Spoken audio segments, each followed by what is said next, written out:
بسم اللہ الرحمن الرحیم. بہت شکریہ چیئرمین صاحب.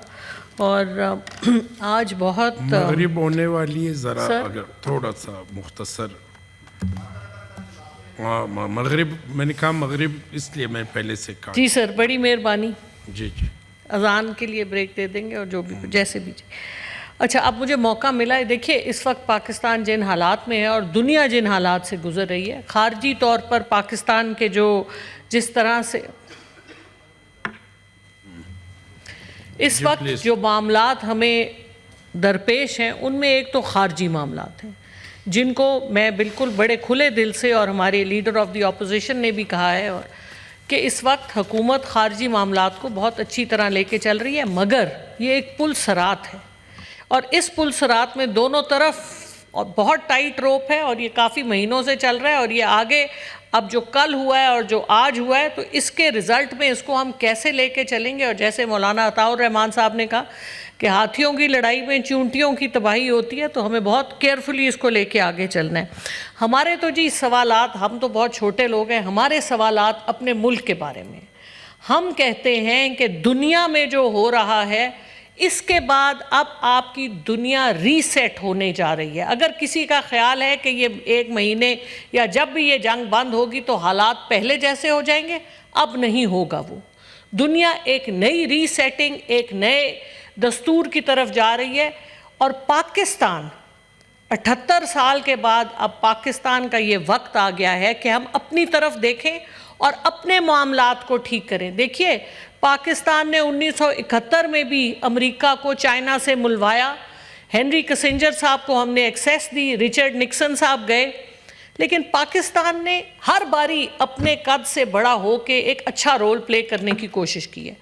مگر پاکستان کی ایک بہت بڑی کمزوری ہے. وہ کمزوری یہ ہے کہ جب ہم سینہ تان کے کہتے ہیں ہم مدد کریں گے, ہم آگے آئیں گے, اس وقت ہم یہ بھول جاتے ہیں کہ ہماری اپنی ایک قوم ہے, اس کا بھی کوئی انٹرسٹ ہے. 1971 میں جب ہم نے ہنری کسنجر کو ایکسیس دی چائنا کی, چو ان لائی صاحب سے ان کی ملاقات ہوئی, تو پاکستان کے 24 کروڑ عوام کے لیے آپ نے کیا لیا؟ وہ جو 20 جہاز جن پہ پاکستان کے جھنڈے لگے, چلے مولانا عطاء الرحمن صاحب نے پوچھ لیا کہ وہ کس کے جہاز تھے, 2 پاکستان آئے. ان 2 میں جو تیل آیا وہ $100 کے حساب سے تھا. اب $100 کو آپ کنورٹ کریں تو یہ اس وقت جو قیمت لگ رہی ہے, اور اس سے پہلے جب آپ نے 50 روپے بڑھائے تھے, ہمیں حساب تو دیں. یہ آپ آئل مارکیٹنگ کمپنیز کیا ہمارے خدا ہیں؟ وہ بڑے خداؤں کا تو ہم ذکر نہیں کرتے جن کے ہم غلامی کرتے, لیکن کیا ہم اپنے ملک میں اپنی عوام کے لیے آسانی نہیں کر سکتے؟ کیا جب ہم امریکہ سے نیگوشیٹ کر رہے ہیں, ہم ان کے لیے اتنا بڑا کام کر رہے ہیں, کیا ہم ان کو یہ نہیں کہہ سکتے کہ ایران پہ سینکشن, ہمیں اجازت دو ہم ایران سے تیل لیں؟ اگر ہم ایران سے تیل لیں تو ہمارا 100 روپے سے کم کا تیل ہوگا, چلو 100 کا بھی ہو جائے, 150 کا بھی ہو جائے. تو ہمیں پاکستان کے انٹرسٹ کے لیے نیگوشیٹ کرنا چاہیے. میں آج یہ کمپیریزن نہیں کروں گی کہ پی ٹی آئی کی حکومت میں 6% تھا ہمارا جی ڈی پی, اور اب پچھلے 4 سالوں میں ہماری اتنی تجربہ کار حکومت ہے جو 40 سال سے بلا واسطہ حکومت کر رہی ہے, لیکن 1.6% سے زیادہ جی ڈی پی کو اوپر نہیں لے کے جا سکے. پچھلے سال آپ کی انفلیشن 38% پہ گئی تھی. پاورٹی, غربت کے ریٹ پاکستان میں 45% سے زیادہ ہو چکے ہیں. یہ ورلڈ بینک کے فگرز ہیں. ان امپلائمنٹ 21% سے زیادہ ہے. آپ بتائیے 30 لاکھ نوجوان پروفیشنلز اس ملک کو چھوڑ کے دوسرے ملکوں میں روزگار تلاش کرنے جا رہے ہیں.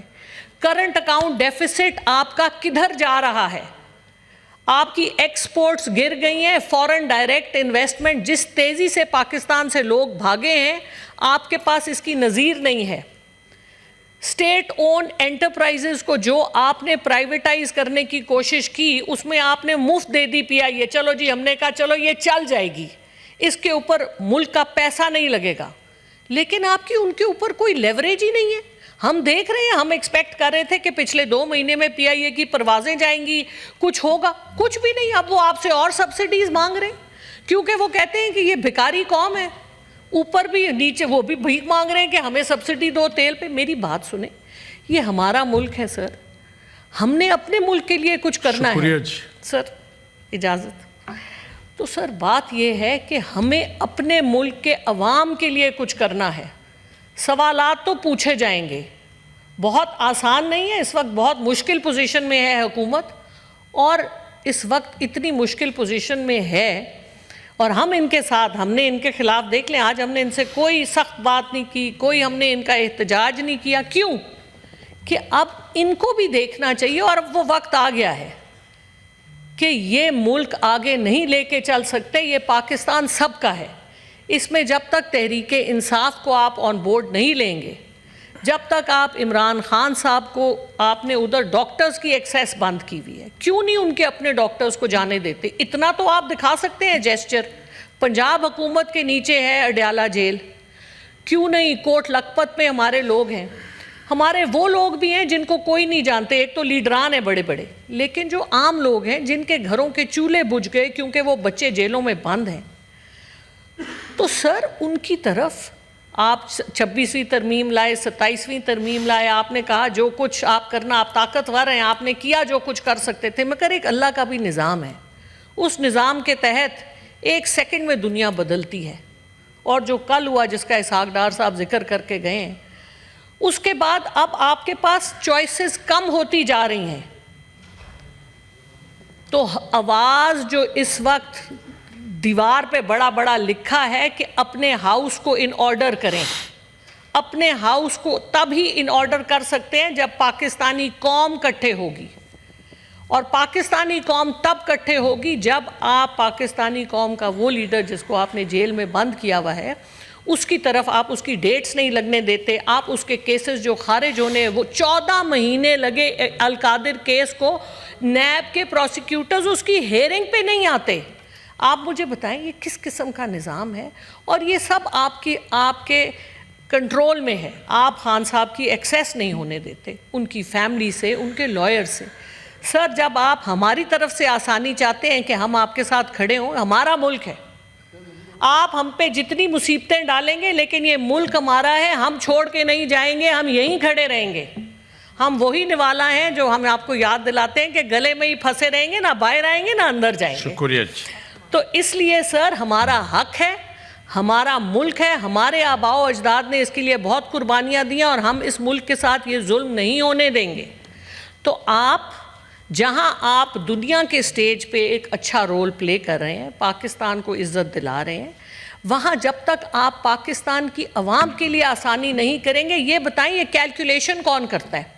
یہ بتائیں آپ اپنے خرچے کیوں نہیں کم کرتے؟ آپ کے خرچے, بڑا اچھا لگا جو باتیں کی ہمارے منسٹر فار لاء نے اور ہمارے لیڈر آف دا ہاؤس نے, لیکن سر 7 ٹریلین آپ کا جو اس وقت فیڈرل گورنمنٹ ہے, 40 سے زیادہ آپ کی منسٹریاں ہیں جو کہ ہونی چاہیے 17 یا 18ویں ترمیم کے بعد, تو وہ آپ نے فالتو کی منسٹریاں بنی ہوئی ہیں.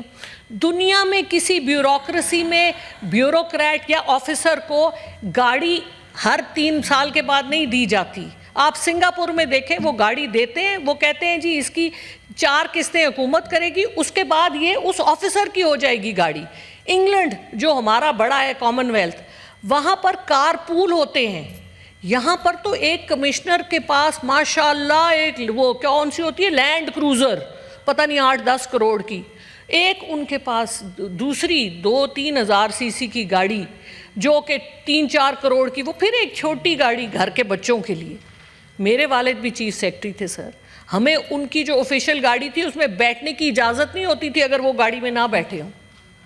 تو یہ کس قسم کا ایک گورکھ دھندا ہم نے یہاں پہ چلایا ہوا ہے کہ ہم یہ جو عوام, اور یہ سارے ٹیکس پیئر کے پیسے ہیں. دوسری بات F B R, F B R sir نہیں, ایف بی آر سر آپ کی میں بڑی, ابھی اذان کا انتظار ہو رہا ہے سر, آپ کی پہلی بات اذان کا انتظار کرتے, جب اذان ہوگی تو اللہ کی طرف سے پھر چپ کر جائیں گے.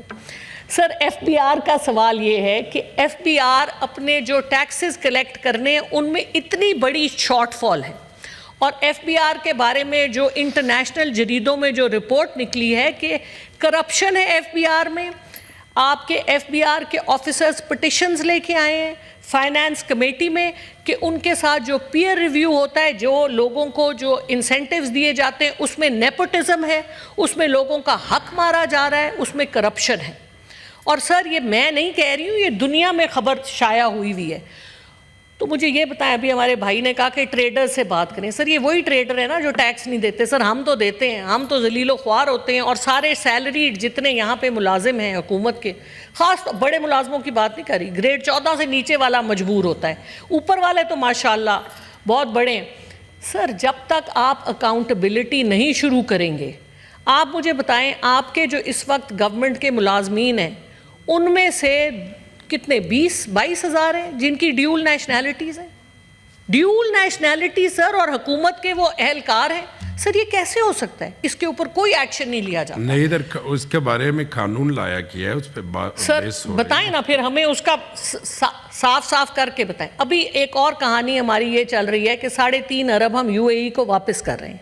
یو اے ای میں بڑے بڑے، میں بھی سر 10 سال یو اے ای میں رہ کے آئی ہوں، میرا بھی وہاں گھر تھا، اپارٹمنٹس تھے، سب بیچ دیے تبھی. اب بات یہ ہے کہ جن لوگوں کے وہاں پہ ہمارے بڑے بڑے لوگوں کے، جن کے تو ہم تو ہمارے تو پر جلتے ہیں، ان کی وہاں پراپرٹیز تھیں. اب ادھر گئی پراپرٹی کی قیمت نیچے. اب وہ کیا کریں؟ کہیں نہ کہیں سے تو پیسے لینے ہیں انہوں نے، تو پیٹرول کی لیوی لگا دو غریبوں پہ.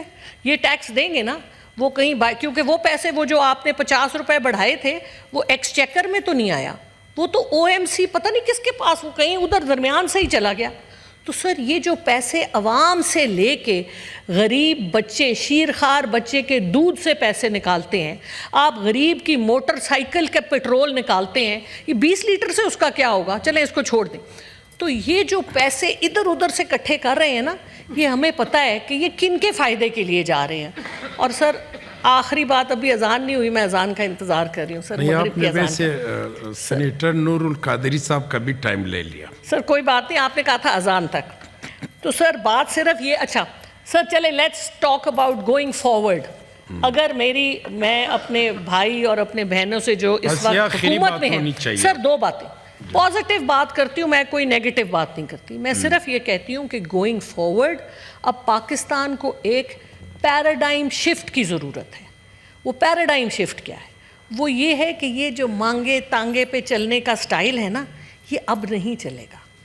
اگر ہم نیگوشیٹ کر سکتے ہیں تو اپنے لیے تیل لیں ایران سے، آئی ایم ایف پروگرام کے آپ مشکلات کو ختم کرائیں، اپنے جو آپ کے اوپر جو قرضے ہیں ان کو رائٹ آف کرائیں. اگر آپ دنیا کے لیے پیس کی نیگوشیشن کر رہے ہیں تو آپ کی بھی کوئی ڈیمانڈز ہونی چاہیے. شکریہ جی، شکریہ سر. اور آخری بات سر جو کنسٹرکٹیو بات ہے اس میں یہ ہے کہ سب سے پہلے یہ بڑی سافٹ باتیں، مختصر. ایک تو پاپولیشن جو ہمارے ملک میں خواندگی کا بومب ہے، اس کو جب تک آپ ایڈریس نہیں کریں گے یہ ملک کبھی آگے نہیں چل سکتا. کیونکہ جو بھی چیز ہے اس کے اوپر منہ بڑھ سر ابھی چل رہا ہے، اذان کا انتظار ہے سر. سر اس کے بعد سر ایگریکلچر، سر غریب آدمی، سر گزارش، سر بات کمپلیٹ کر. 15 منٹ ہو گئے، باقی ممبران نے بھی بات کرنی ہے. 15 سامنے آپ اپنے خود دیکھ. جی خلیل، مجھے لیڈر آف پوزیشن اور لیڈر آف دی ہاؤس دونوں سے آپ زیادہ بولیے.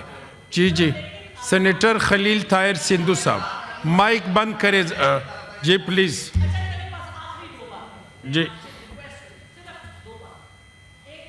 ایگریکلچر اس ملک کی بیک بون ہے. آپ جو اس وقت زراعت ہے، جب آپ پاکستان کا ایوریج جو فارمر ہے اس کے پاس 1 ایکڑ سے زیادہ کم زمین ہے، آپ اس کو سٹرکچر کریں. کیونکہ اس وقت پاکستان صرف ویٹ یعنی گندم اور چینی کے اوپر چل رہا ہے. دالیں ہم امپورٹ کرتے ہیں، چائے ہم اربوں روپے کی امپورٹ کرتے ہیں. دالیں بھی پاکستان میں اگ سکتی ہیں اور چائے بھی پاکستان میں. اب آگے آپ کے پاس جو حالات ہونے ہیں، آپ اپنے ملک کو خود کفیل کیجئے.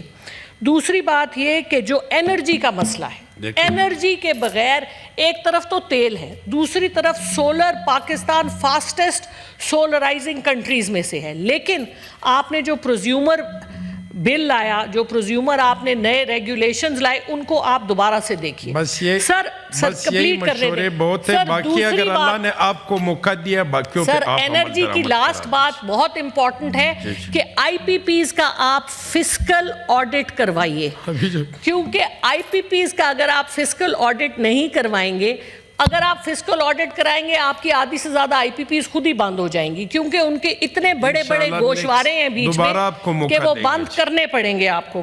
سر پازیٹیو بات, میں تو کسی پہ تنقید نہیں کر رہی, میں بڑے اچھے آئیڈیاز دے رہی ہوں, آپ سننا ہی نہیں چاہتے.